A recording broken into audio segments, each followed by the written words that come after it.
Hello there, you're listening to the Photography Made Simple podcast with me, Audrey-Anne from Live Snap Love.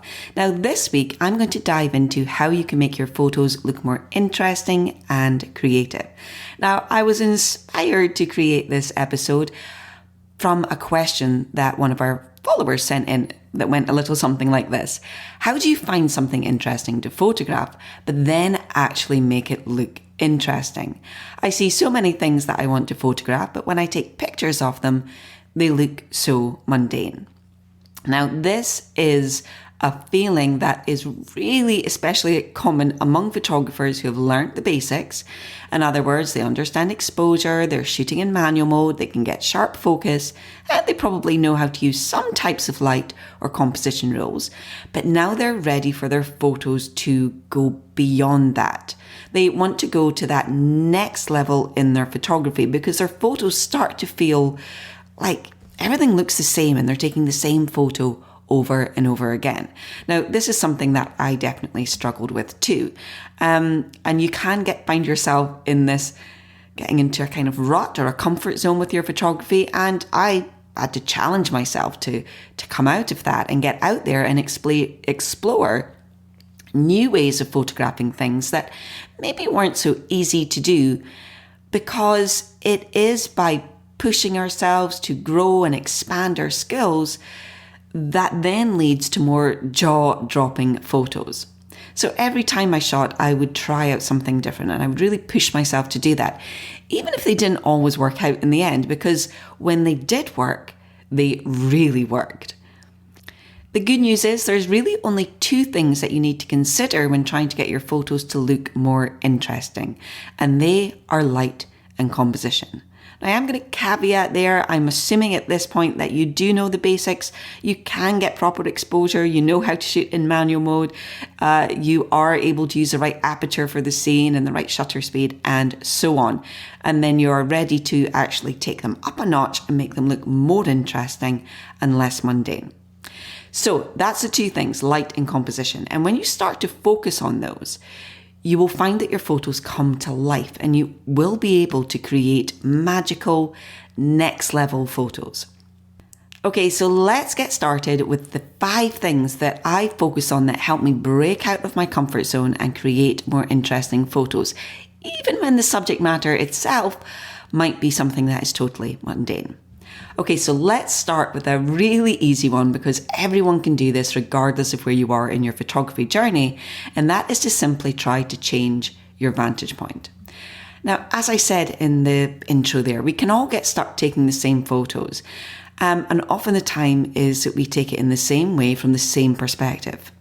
But when you're taking photos from the same vantage point as people would normally view a scene, so you stand up, you take the photo from your eye level, it can sometimes look a little bland. So a really simple way to jazz up your image is to choose a more interesting vantage point. So just a couple of suggestions for you. You could try shooting from the hip. You could try getting above your subject and shooting down on them. You could try lying on your tummy and shooting across the ground. You could look up and see what's happening from that vantage point. You will be amazed at the difference just switching away from the standard usual vantage points can make to your image. So that's one way of making your image look more interesting that is really simple and absolutely everyone can do this. Moving on now to number 2. Another way to get more interesting photos is to use colour effectively.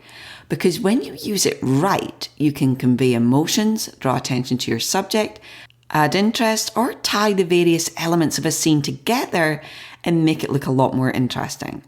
So I have definitely seen photos that are of nothing. They're just literally off a bike wheel against a wall. And what makes it interesting is the color, the composition, everything about the photo. The subject matter is mundane. And the one thing that really can stand out initially is the color. But there's lots of ways you can do this. You can use chromatic repetition to create a connection. You could go even deeper and explore the psychological effects of color. And that helps you use the color in the frame to set or enhance the mood of your image. You can add yet another level to your work by considering your color palettes, which in turn will make our photos look either more interesting, either just because they're visually more interesting, or because it creates an emotion in our viewer, which is an incredibly powerful way to make your photos even more engaging.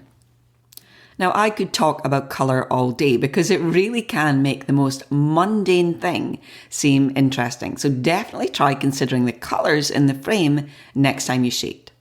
Now, I'll actually be giving you a trick for using colour in my upcoming masterclass. We're not quite ready to release that yet, but you can definitely go and get onto the waitlist for my upcoming Advanced Light and Composition enrolment. And when you do that, you'll get a free mastering light guide that you can use right now. And you will also get sent the free class as soon as we release it. So if you go to livesnaplove.com/light, get on the wait list, you'll get that free guide, and you will get that free class sent to you as soon as it is released. Okay, let's move on now to another element that makes an interesting image, and that is to wait for the perfect moment. Now, there was a famous photographer called Henri Cartier-Bresson, and he wrote of the decisive moment, which he defines as the simultaneous recognition in a fraction of a second of the significance of an event, as well as of a precise organisation of forms which give that event its proper expression. Thank you for being so succinct, Henry. But if I were to put that in a more simple form, it's come to mean waiting for the perfect second to press the shutter, both in terms of what's happening in the frame and how the image is composed. So I would say that waiting for the perfect moment is going to be more true in scenes where there's action happening rather than a still life, because you can set that up pretty much the way that you want to. But it can apply to pretty much most forms of photography. So for me, who mainly shoots portrait and lifestyle or kind of documentary style family image, it means waiting for the perfect moment or guiding it along because I'm somewhat impatient.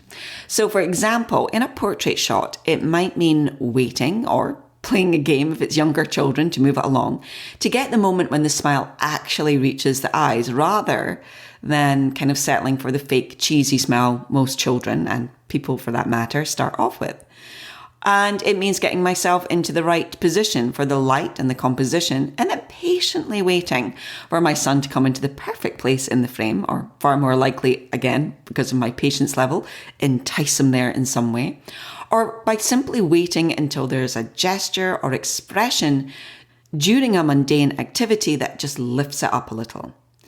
As a side note, if you actually have great light, great composition and a great moment, then you've nailed getting an amazing picture.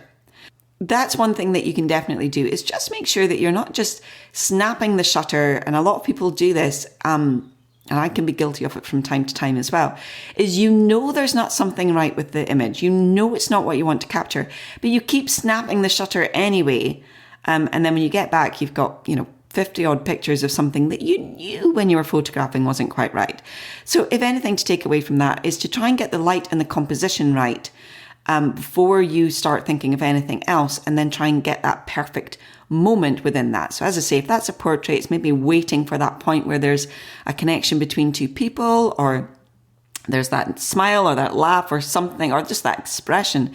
I'm definitely not one that has to have a smile in a picture. Half of mine, I don't even bother. There's something in that expression and the way that they look at you or look at one another.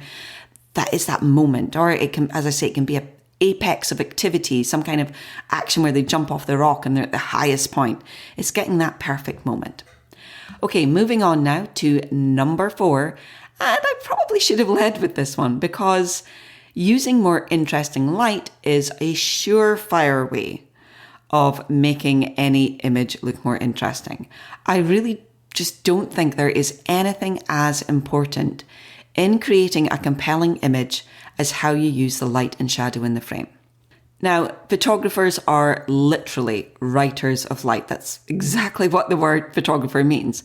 So it's critical that we keep learning about light and the many ways we can use it if we want to lift our images up to that next level. There are also so many types of light and so many ways that we can use each type that we can literally experiment with different light from morning to night.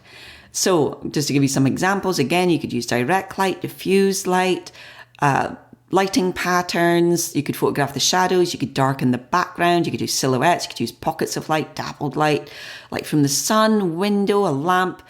Absolutely so many ones. In fact, what I want you to do is go and to have a listen to podcast episode number 18. That is just the one prior to this one, where I talk more about the reasons why learning about light is crucial. As I don't want to repeat to myself too much here, I'm going to talk a lot more about exactly why light is so crucial to your images. So go and check that one out. Again, I'll link to it in the show notes for this episode at livesnaplove.com/19. And you can go and read that if you prefer, or you can listen to the podcast episode as well. But in short, learning how to identify, then use different lighting opportunities that is around you every single day is key to creating images. As I said, I probably should have led with this one because it is the most important. And if you tuned out halfway through this episode, then you've missed the most important one. But just as a side note, in order to be able to use light effectively and be able to really manipulate the light and shadow, you do want to be shooting in manual mode. So if you are still on auto or any of the semi-automatic modes, go learn how to shoot in manual mode first, then start learning about light. So we talk a lot about light and give you some ideas on how to take your photos to the next level using light in our upcoming free masterclass. So what you can do now is go and get on the wait list for our upcoming advanced light and composition enrollment. We'll be opening the doors in early-ish May. And if you do that, today you'll get a free Mastering Natural Light starter guide so you can get started using light to create more interesting photos today. Plus, you'll get sent a link to the free class as soon as it is released. I'm just working on it now. It's on my to-do list after recording these podcast episodes. And you'll be the first to hear when the doors open. So go to livesnaplove.com/light to get all of those. Okay, let's move on now to number 5. So last but not least in my little list of how to get more interesting photos is to use more advanced compositions. So when we start in photography, we all use the same composition rules because they are easy to do and they're perfect for us when we're just starting out. And that is absolutely as it should be. Learn the basics first, then when the time comes when you feel like you want more and you want to take your photos up a notch to that next level, you want to break out of that comfort zone and try using new and more interesting and maybe more complicated compositions. So again, elevated composition, even on itself, is a surefire way to create more interesting photos. When you combine that with light, you've got this absolute, killer of an image. Now, again, there are far too many composition guides for me to even mention, much less get into. Again, here's just some quick examples for you. So you could consider the depth in your image, add in different planes to give it a feeling of depth. And that's because when we take an image, we flatten our 3-dimensional world into a 2-dimensional one. And that can leave our images looking a little flat. And flat can lead to a little bit boring and a little bit uninteresting. So to counteract this, we can add depth to our image by creating layers, which in turn makes our images look more alive and, yes, more interesting. Another option is to use a golden ratio. Now, there are lots of guides that spark from this mathematical ratio, such as the Fibonacci sequence, the golden triangle, the golden spiral, the golden grid, the golden rectangle. Lots of ones that you can use there and experiment with. Now, there is apparently a strong relationship between this golden ratio and what humans perceive to be beautiful. Now, this may be because this ratio is found everywhere in nature, but for whatever reason, they can give you a really powerful composition. And again, they're a little more interesting than just sticking to the rule of thirds or leading lines for every single picture. So again, these advanced compositions are a way to elevate your photo to that next level and make the mundane look a heck of a lot more interesting. So there you have it, the 5 ways you can make your photos look more interesting regardless of the subject. Now, I will sign off with a reminder to get yourself onto the waitlist for the Advanced Light and Composition program.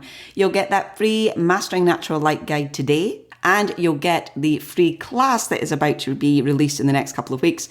Trust me, I'm working on it now. It is going to be absolutely jam-packed of information. So make sure get on the waitlist today at livesnaplove.com/light.